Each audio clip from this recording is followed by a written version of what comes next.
welcome to another book review with Alice. I'm your host, Alice. Today we're going to talk about Survive the Night by Riley Seidler.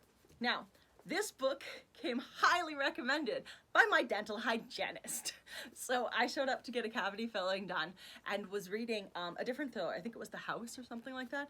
And we got to talking about books while she was numbing my face and waiting for the dentist to come in to do the cavity filling. And she had just finished this one the night before and she told me how much she enjoyed it.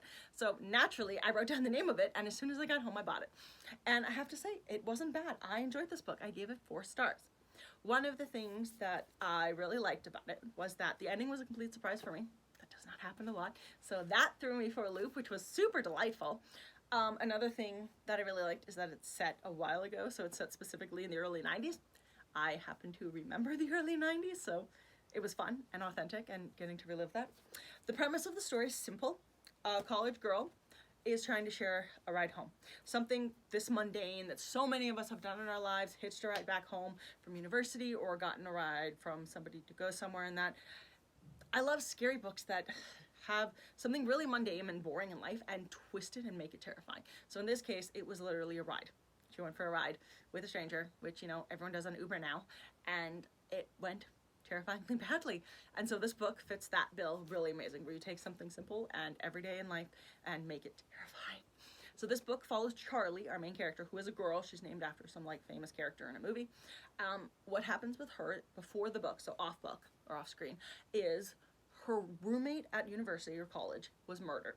And so she's been dealing with it this semester and she can't really take it anymore and she just needs to get out of there. So she's running away to go home in order to get away from everything and just clear her head in that. She's not really sure she's coming back, even though she tells her boyfriend, yeah, I'll come back. She's like, I don't think I'm coming back.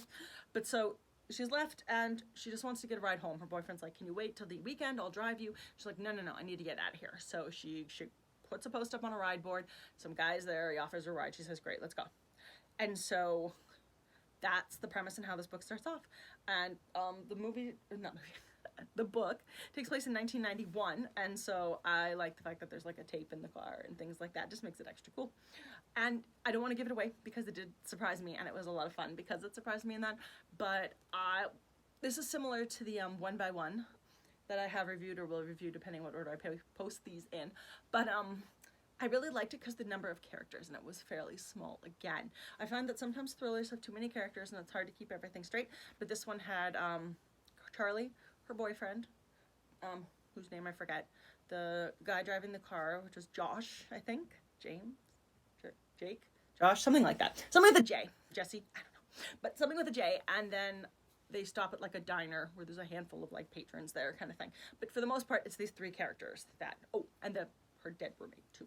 But so, like, there's 4 characters that we see a lot, and that's it. Which means, and most of the time it's her and the guy in the car. So you're in Charlie's head a lot, and it's really more psychological because you're having so few people, there's so few variables not to deal with, and I like that because you really have to think about it. And it's not distracted by, like, the 20 other people who are walking by, and you're like, which one is it? Are one of them the red herring? Is one of them this? No, you're really focusing and trying to work out what exactly is happening here. And I think that's awesome. So if you want a book that is a 90s nostalgia trip, we'll say, play Nirvana, check it out. It was a lot of fun, and I'm definitely going to read more from Riley Seidler because I really liked it. So check the book out if you want a nice psychological thriller set in the 90s. Have a good day, you guys, and happy reading. Bye.